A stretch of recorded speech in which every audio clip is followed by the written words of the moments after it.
Today we are celebrating awards for the Mashonaland region, whereby people, entrepreneurs, various stakeholders, they walked away with accolades.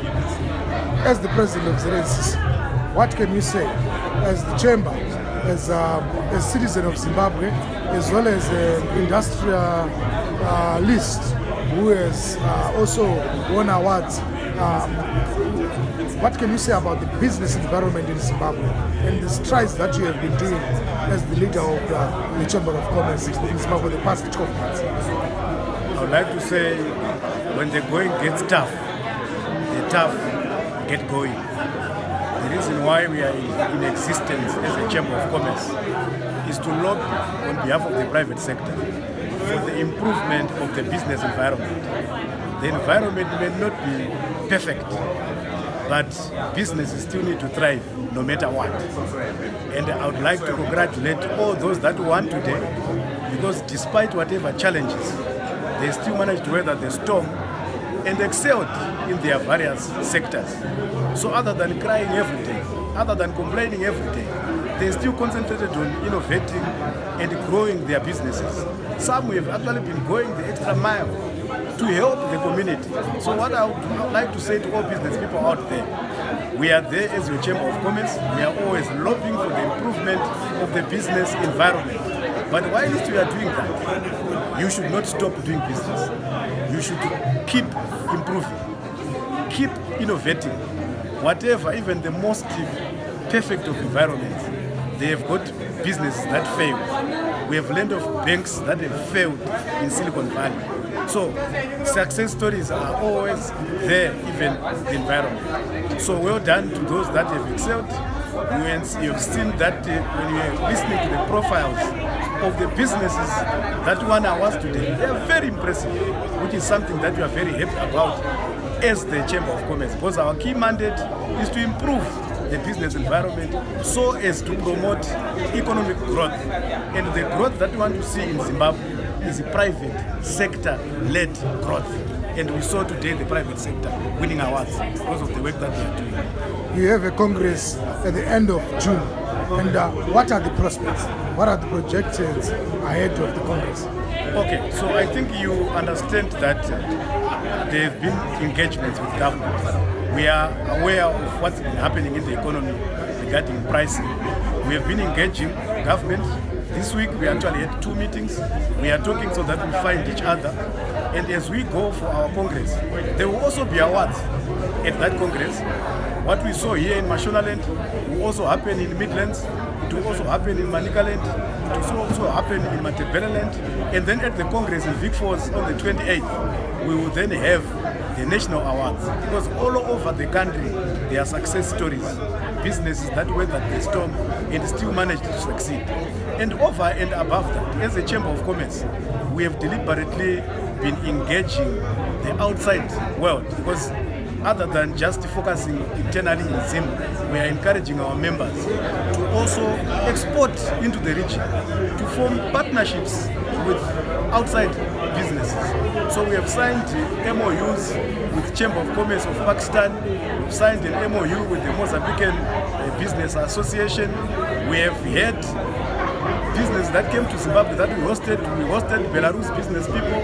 We hosted Russian business delegation, and we are keeping on engaging. And ahead of the Congress, we actually have a trip to Belarus early June, where we also engage fellow business leaders from that side. At the end of the day, what we want to see as we go for the Congress, some of them will actually be attending the Congress. We want to see them partnering local people. We want to see them supplying machinery to our local business people. We want to see them buying products from Zimbabwe as we grow the nation. So it's full throttle business. Yes, Mr. Kamugeremu, there has been a submission by members of parliament that the Arabs should ditch the local Zim dollar currency and adopt the USD. What is your comment as the Chamber of Commerce? There is no country that prospers without its own currency.